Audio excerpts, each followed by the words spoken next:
আসসালামু আলাইকুম প্রিয় এইচএসসি 24 ব্যাচের শিক্ষার্থী বন্ধুরা, আপনারা আশা করি ভালো আছেন। আমাদের পরীক্ষার কিন্তু আর বেশি দিন সময় নেই।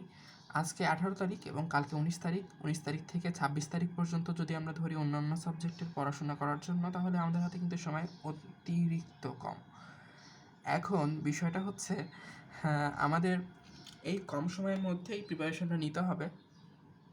যাদের একেবারেই পড়া হয়নি তাদের জন্য আমি বলবো তারা পাশের জন্য এভাবে পড়তে পারে, অথবা মোটামুটি একটা ভালো রেজাল্টের জন্য। কিন্তু যারা জিপিএ 5 পাওয়ার জন্য পড়তে চায়, যারা নিজেদেরকে বিলো অ্যাভারেজ স্টুডেন্ট মনে করে, যারা মনে করে যে অন্তত 50% সিলেবাসও যাদের কমপ্লিট হয়েছে, 50%, তারা কিন্তু এটাকে টেনে টুনে 80-র উপরে করতে পারে অবশ্যই। কারণ আমাদের কিন্তু বইয়ের সব কিছু পড়তে হয় না, আমাদের বইয়ের কিছু অংশ পড়লেই আমরা আমাদের কাঙ্ক্ষিত যে ফলাফল সেটা করতে পারি।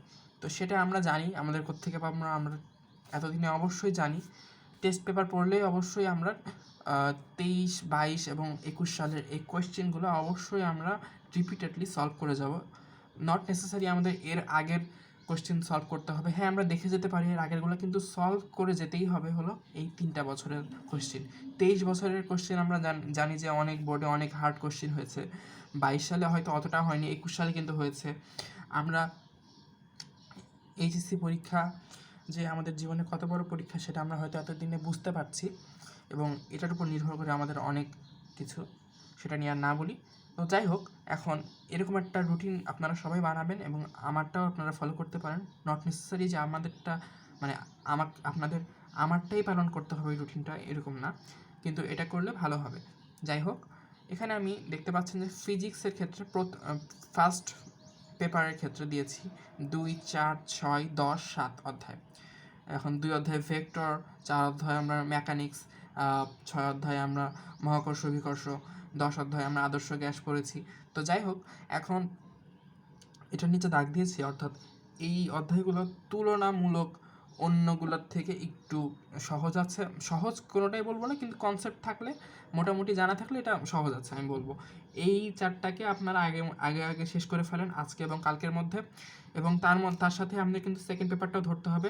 কোনো পড়াই আমাদেরকে গ্যাপ রাখা যাবে না। এখানে সেকেন্ড পেপারে আমি দাগ দিইনি, তবে আপনাদের মধ্যে আমার মনে হয় যে 1, 8, 9 অর্থাৎ তাপগতিবিদ্যা, আধুনিক পদার্থবিজ্ঞান এবং নিউক্লিয়ার ফিজিক্স এই অধ্যায়গুলো আপনাদের সহজ লাগে, এবং এখান থেকে চলতরিৎ অথবা স্থির তড়িতের মধ্যে আপনারা যে কোনো একটা সিলেক্ট করতে পারেন, এবং তারপরেও আরেকটা অধ্যায় আপনাদের ব্যাখ্যা হিসেবে রাখা উচিত। তো আপনাদের উইক পয়েন্ট কোনটা, আপনাদের স্ট্রং পয়েন্ট কোনটা আপনারা জানেন, তাই আমি অধ্যায়টা ওইভাবে ভাগ করে দিচ্ছি না। তো এখন আপনারা সেটা জানেন কোনটা পড়লে ভালো হয়। কেমিস্ট্রির ক্ষেত্রে যদি আমরা বলি, তাহলে গুণগত রসায়ন, ফার্স্ট পেপারের গুণগত রসায়ন এবং পদার্থের মৌলের পারমাণবিক ধর্ম, যেটা ওইটা হচ্ছে থার্ড চ্যাপ্টার ফার্স্ট পেপারের। তো এই 3টা চ্যাপ্টার, অর্থাৎ এই ফার্স্টের এই 3টা চ্যাপ্টার দেখতে পাচ্ছি আমরা যে এই 3টা চ্যাপ্টার অবশ্যই পড়ে যেতে হবে, কারণ ফিফথ চ্যাপ্টারটা অতটা গুরুত্বপূর্ণ না। মানে পড়ার মতো বিষয় এই 3টা চ্যাপ্টারই ফার্স্ট পেপারে। আর সেকেন্ড পেপারে কেমিস্ট্রির আমরা জানি যে জৈব যৌগ, আমরা খুবই ভয় পাই এই অধ্যায়টাকে, কিন্তু জৈব যৌগ অধ্যায়টা কিন্তু পুরোটার থেকে আমাদের কোশ্চেন আসে না। আমরা যদি ইউটিউবে একটা জৈব যৌগের ওয়ান শট লিখে সার্চ করি, আমরা হয়তো এতদিনে হয়তো জেনেছি যে দর্পণ একাডেমি নামের একটা চ্যানেল আছে। এখানে একটা ভাইয়া, ওনার নাম হচ্ছে আশিক ভাইয়া, ওনার ক্লাসগুলো কিন্তু অনেক কম্প্যাক্ট হয়, অনেক ছোট হয়। উনি ছোট ক্লাসের মধ্যে মাত্র 2 ঘন্টার মধ্যে হয়তো একটা চ্যাপ্টার শেষ করে দিয়েছেন, আপনারা সেটা দেখতে পারেন। তো যদি আপনাদের নিজেরভাবে করা থাকে তাহলে তো আলাদা বিষয়। যাই হোক, এখন বায়োলজির ক্ষেত্রে যদি আসি, তাহলে আমি বলবো যে ফার্স্ট পেপারের ক্ষেত্রে আপনারা অবশ্যই পড়বেন যে কোষ ও এর গঠন, তারপরে আপনারা পড়বেন কোষের বিভাজন, তারপরে আপনারা অণুজীব পড়তে পারেন, তারপরে হচ্ছে আপনারা পড়বেন হচ্ছে নগ্নবীজি, আবৃতবীজি, তারপরে হলো লাস্টের চ্যাপ্টারটা কি, জীব প্রযুক্তি। তো জীব প্রযুক্তির চ্যাপ্টারটা অনেকে বাদ দেয়, আমি নিষেধ করবো সবাইকে বাদ দিতে, কারণ এই চ্যাপ্টারে মাত্র কয়েকটা টপিক থেকে আপনারা অনেক, হয়তো একটা কোশ্চেন অবশ্যই পাবেন, 2টা যদি আপনাদের ভাগ্য ভালো থাকে চলেও আসতে পারে। আর সেকেন্ড পেপারে আমরা পড়বো সেটা হচ্ছে প্রাণীর পরিচিতি, সেখানে হাইড্রা, ঘাসফড়িং এবং রুই মাছ আছে। এবং থার্ড চ্যাপ্টারে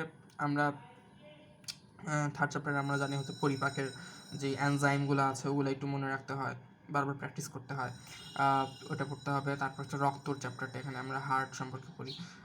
তারপর হচ্ছে 5th চ্যাপ্টার শোষণ, এখানে আমরা ব্রঙ্কিওল, তারপর অ্যালভিওলাস এগুলো পড়ি। তো লাস্টে 11 চ্যাপ্টারটা, সেটা হচ্ছে আমাদের জিনতত্ত্ব বিবর্তন। 2টা পেপারেরই 11 চ্যাপ্টার বিশেষ ইম্পর্ট্যান্ট, আপনারা অবশ্যই পড়বেন এগুলা। এবং ম্যাথের ক্ষেত্রে আমি বলবো যে ম্যাট্রিক্স, সরলরেখা, তারপরে ট্রিকোনোমেট্রি, ডিফারেন্সিয়েশন, আর এখানে হলো আমাদের জটিল সংখ্যা। সেকেন্ড পেপারে হলো জটিল সংখ্যা, আমাদের হলো পলিনোমিয়াল মানে হচ্ছে বহুপদী। আমাদের 6th চ্যাপ্টার হচ্ছে আমাদের কোনিক্স। তারপরে হলো আমাদের 7th চ্যাপ্টার হলো আমাদের ইনভার্স ট্রিকোনোমিতি। তো এগুলো পড়লে মোটামুটি আমাদের হয়ে যাবে। স্থিতিবিদ্যা, গতিবিদ্যা যদি কেউ জানেন, পড়ে থাকেন, তাহলে তো অনেক ভালো। আর তারপর হলো আইসিটি এবং ইংলিশ। এখন A+ তোলার জন্য, GPA 5 পাওয়ার জন্য আমাদেরকে মূলত একটা ট্রিক্স খাটাতে হবে। সেই ট্রিক্সটা হচ্ছে আমাদেরকে সর্বপ্রথম আমাদের ফোর্থ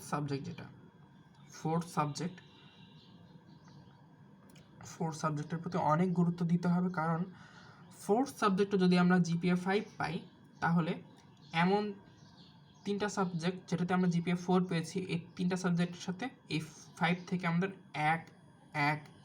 এক করে যোগ হয়ে এই 3টা সাবজেক্টের আমাদের 5 পয়েন্ট শো করবে। এটা অনেক গুরুত্বপূর্ণ একটা বিষয়। আপনাদের অনেকের হয়তো ম্যাথ 4 সাবজেক্ট থাকতে পারে, অথবা বায়োলজি 4 সাবজেক্ট থাকতে পারে। আপনারা যে কোনো 4 সাবজেক্টকে অনেক গুরুত্ব দিবেন পরীক্ষার আগে। যদি আপনারা GPA 5 পেয়ে যান, আলহামদুলিল্লাহ, আপনারা অনেক আগে যেতে পারবেন, আপনারা যদি অন্য কোনো সাবজেক্টে মিসও করে ফেলেন। তো এটা আমার মানে অনেক অনুরোধ থাকবে আপনাদের প্রতি। আপনারা প্রত্যেকটা দিন ম্যাথ যদি আপনাদের হয় 4 সাবজেক্ট, এইগুলো তো পড়বেনই, এগুলোর পাশাপাশি ম্যাথটাও ট্রাই করবেন।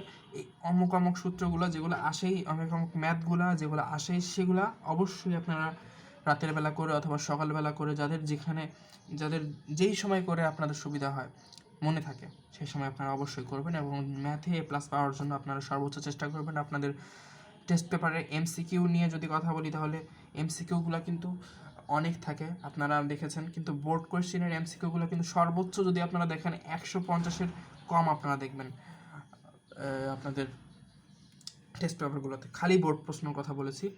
এবং আপনারা কি করবেন, কিছু প্রশ্ন দেখবেন যে ম্যাথের ক্ষেত্রে সেটা খুবই কম হয়, ম্যাথের ক্ষেত্রে ম্যাথই আসে বেশি, কনসেপ্ট থেকে আসেও, কিন্তু ধরুন 20টার মধ্যে 5টা হলো কনসেপ্ট থেকে আসলো। হ্যাঁ, আর ম্যাথ করার সময় তো কনসেপ্ট লাগেই আলাদাভাবে। আমি বলছি থিওরির কথা, আমি দুঃখিত, থিওরির থেকে ম্যাথে একটু কম আসে ইয়েতে আপনার MCQতে, কিন্তু অন্যান্য ফিজিক্স, কেমিস্ট্রিতে অবশ্যই আসে, বায়োলজিতে আসে।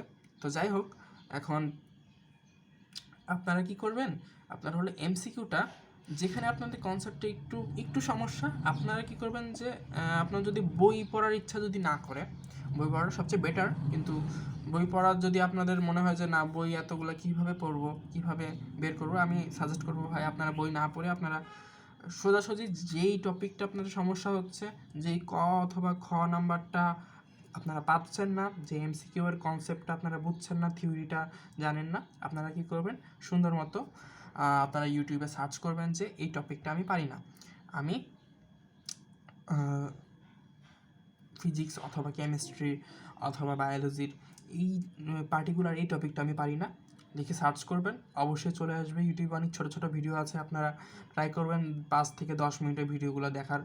আমি সাজেস্ট করবো এই ক্ষেত্রে অন্যরকম পাঠশালা হয়তো যদি আসতে পারে, আপনাদের সার্চ লিস্টে যেটাই আসুক আপনারা সেটা দেখবেন এবং আপনাদের কনসেপ্টটা ক্লিয়ার করে তারপর এটা শুরু করবেন। এবং আমার সবচেয়ে বড় অনুরোধ থাকবে যে আপনারা যদি না পারেন কোনো কিছু, আপনারা প্লিজ ওইটা ছেড়ে দিয়ে, আপনারা ভয়ে ওটা ছেড়ে দিয়ে যে না পারি না রেখে দিই, আপনারা প্লিজ এটা করবেন না। ওইটা পরীক্ষায় যদি চলে আসে, সেদিন আপনার আক্ষেপ হবে, এবং এই আক্ষেপটা কখনোই আপনি হয়তো অনেক টাকা পয়সা দিয়েও হয়তো এই আক্ষেপটা আপনি ফিরে পেতে পারবেন না আপনার ভুলটা শুধরানোর জন্য। তো আমার অনুরোধ থাকবে, এভাবে আপনারা পড়েন, ইনশাল্লাহ দেখা হবে বিজয়ে। আপনাদের সবার জন্য দোয়া থাকবে, আপনারা আপনাদের বন্ধুদের জন্য দোয়া করবেন, ইনশাল্লাহ সবাই ভালো করবে এবং HSC 24 ব্যাচ অবশ্যই ভালো একটা রেজাল্ট করে বের হতে পারবে। আসসালামু আলাইকুম।